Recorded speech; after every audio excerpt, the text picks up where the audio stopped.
Assalamualaikum warahmatullahi wabarakatuh. A'udzubillahi minasyaitonirrajim. Bismillahirrahmanirrahim. Alhamdulillahi rabbil alamin.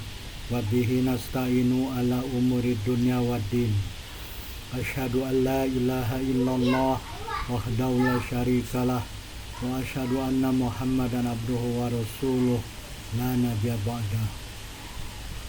Allahumma shalli ala Muhammad wa ala ali Muhammad kama shallaita ala ali Ibrahim innaka Hamidum Majid. Allahumma barik ala Muhammad wa ala ali Muhammad kama barakta ala ali Ibrahim innaka Hamidum Majid. Subhanaka la ilma lana illa ma 'allamtana innaka antal alimul hakim. Rabbi shrah li sadri wa yassir li amri wahlul 'uqdatam min lisani yafqahu qawli. Amma ba'd. Dalam kesempatan ini saya mengajak dan mengingatkan diri saya sendiri, tuan-puan, bapak, ibu, saudara dan saudari, untuk kita saling mengingatkan atau saling berpesan dengan kebenaran yang bersumber dari Al-Quran dan As-Sunnah. Tuan-puan, bapak, ibu, saudara dan saudari sekalian yang dirahmati Allah Subhanahu wa Ta'ala, kita sambung perbincangan kita mengenai fikih solat, yaitu sifat solat menurut sunnah Rasulullah SAW, sifat solat menurut sunnah Rasulullah SAW dan mazhab ulama. Dalam kesempatan kali ini kita akan membicarakan rukun dan sunat solat. Tiada jalan yang boleh dengan cepat mendekatkan diri kita kepada Allah Subhanahu wa Ta'ala dan kita boleh dicintai oleh Allah Subhanahu wa Ta'ala selain jalan yang ditunjukkan oleh Rasulullah sallallahu alaihi wasallam. Kalau kita cinta kepada Allah Subhanahu wa Ta'ala dan ingin Allah mencintai kita, maka ingatlah bagaimana Rasulullah mengajak umatnya dan untuk mengikuti baginda, dan apabila umatnya mengikutinya, niscaya Allah mencintai mereka dan mengampunkan dosa-dosa mereka. Perkara ini boleh kita lihat dalam firman Allah dalam surat ketiga, surat Ali Imran ayat 31. Qul in kuntum tuhibbunallaha fattabi'uni yuhibbukumullah wa yaghfir lakum dzunubakum wallahu ghafurur rahim. Maksudnya, katakanlah wahai Muhammad, jika kamu semua mencintai Allah Subhanahu wa Ta'ala, maka ikutlah aku Rasulullah sallallahu alaihi wasallam.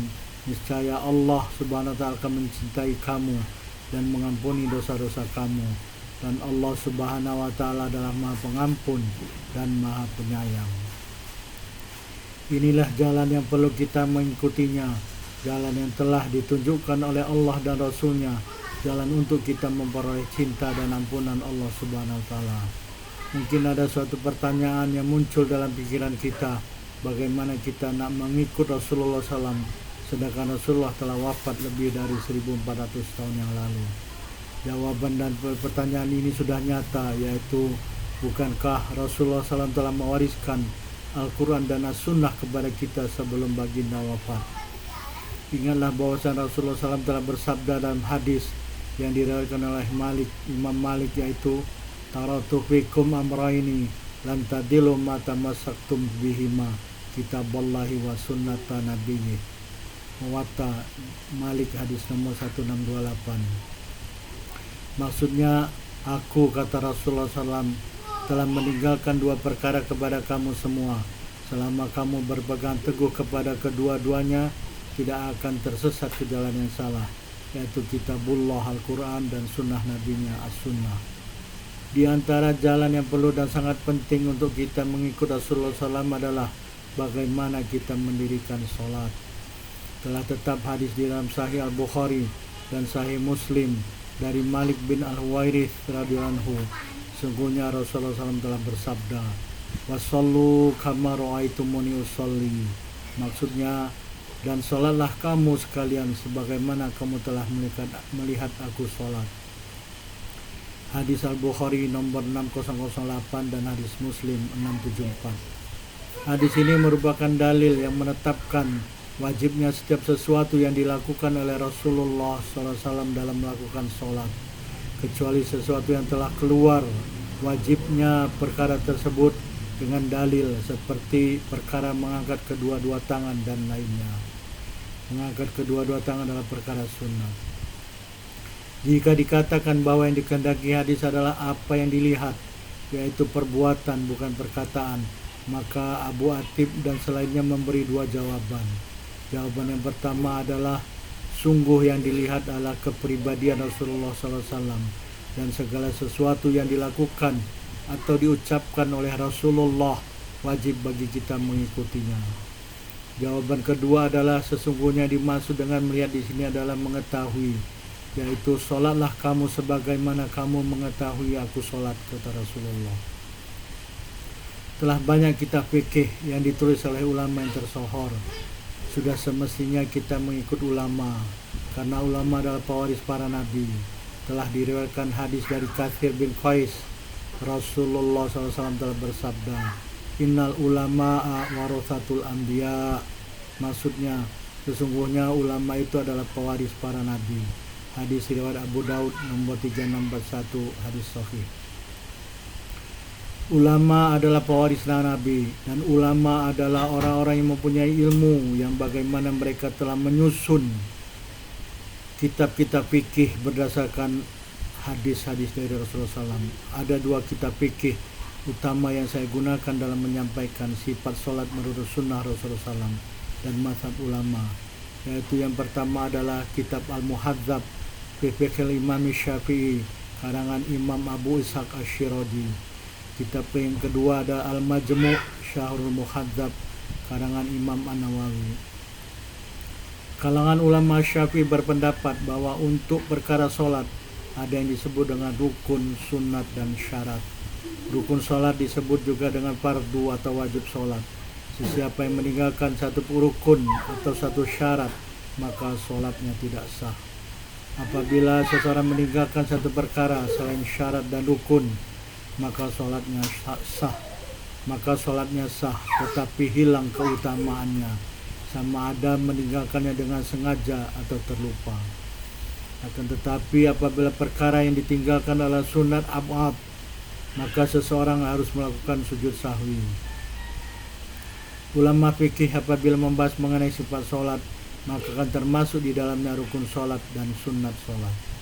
Imam Asy-Syiradi mengatakan adapun fardu sholat itu ada 14 perkara, yaitu yang pertama niat, yang kedua takbiratul ihram, yang ketiga berdiri, yang keempat membaca Al-Fatihah, yang kelima ruku sampai tumakninah pada ruku, yang keenam bangkit dari ruku sampai iktidal berdiri lurus, yang ketujuh sujud sampai tumakninah pada sujud, yang kedelapan duduk di antara dua sujud sampai tumakninah, yang kesembilan duduk pada akhir sholat, yang ke-10 tasyahud akhir, yang ke-11 salawat atas Rasulullah SAW dalam tasyahud akhir, yang ke-12 mengucapkan salam yang pertama, yang ke-13 niat keluar dari sholat, dan yang ke-14 tertib melakukan semua perkara tersebut.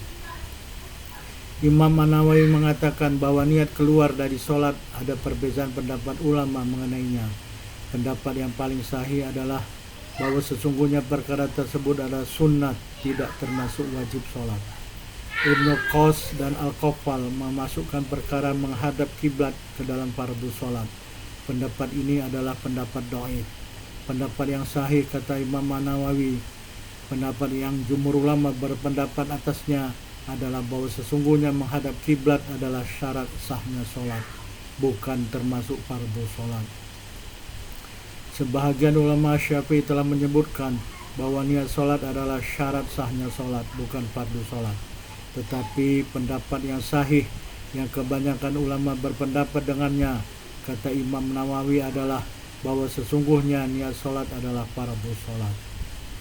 Imam Nawawi mengatakan rukun sholat atau wajib sholat yang telah disepakati ulama atasnya ada 17 perkara, yaitu yang pertama niat, yang kedua takbiratul ihram, yang ketiga berdiri, yang keempat membaca Al-Fatihah, yang kelima ruku, yang keenam tumakninah pada ruku, yang ketujuh iktidal, Yang ke-8 tumakninah pada iktidal. Yang ke-9 sujud. Yang ke-10 tumakninah pada sujud. Yang ke-11 duduk di antara dua sujud. Yang ke-12 tumakninah pada duduk di antara dua sujud. Yang ke-13 duduk pada akhir solat. Yang ke-14 tasyahud pada duduk akhir solat atau tasyahud akhir. Yang ke-15 selawat atas Nabi SAW setelah tasyahud akhir. Yang ke-16 salam. Dan ke-17 tertib solat. Asy-Syirazi mengatakan, adapun perkara yang sunat dalam solat ada 35 perkara, yaitu yang pertama mengangkat kedua-dua tangan ketika takbiratul ihram. Yang kedua meletakkan tangan yang kanan di atas yang kiri setelah takbiratul ihram. Yang ketiga melihat ke tempat sujud. Yang keempat membaca istiftah atau iftitah atau doa iftitah atau doa istiftah. Yang kelima membaca ta'awudz, a'udzubillahi minasyaitonir rajim. Yang keenam mengucapkan amin atau takmin setelah membaca Al-Fatihah. Yang ketujuh membaca surat Al-Quran setelah membaca Al-Fatihah. Yang ke-8 memperdengarkan dan tidak memperdengarkan bacaan Al-Quran. Yang ke-9 mengucapkan takbir selain takbiratul ihram atau takbir intiqal. Yang 10 mengangkat kedua-dua tangan ketika ruku. Yang ke-11 meletakkan tangan di atas lutut ketika ruku. Yang ke-12 meluruskan punggung dan leher ketika ruku. Yang ke-13 bertasbih dalam ruku. Yang ke-14 mengangkat kedua-dua tangan ketika bangkit dari ruku. Yang ke-15 berstasmi atau mengucapkan Sami Allahu liman hamidah dan bertahmid ketika bangkit dari ruku. Yang ke-16 menurunkan lutut pertama kali kemudian tangan ketika turun untuk sujud. Yang ke-17 meletakkan hidung ke tempat sujud. Yang 18 memisahkan kedua-dua siku dari badan ketika ruku dan sujud. Yang ke-19 memisahkan perut dari paha ketika sujud. Yang ke-20 bertasbih dalam sujud. Yang ke-21 doa ketika duduk di antara dua sujud. Yang ke-22 duduk istirahat ketika mau bangkit berdiri dari sujud. Yang ke-23 meletakkan tangan ke tanah ketika mau berdiri bangkit dari sujud. Yang ke-24 duduk tawaruk pada akhir sholat. Yang ke-25 duduk iftirash dalam seluruh duduk selain duduk terakhir. Yang ke-26 meletakkan tangan yang kanan di atas paha yang kanan dalam keadaan tergenggam ketika tasyahud. Yang ke-27 berisyarat dengan jari telunjuk ketika tasyahud. Yang 28 meletakkan tangan yang kiri di atas paha yang kiri ke dalam keadaan jari tangan yang lurus terbentang. Yang ke-29 tasyahud awal. Yang 30 selawat atas Rasulullah dalam tasyahud awal.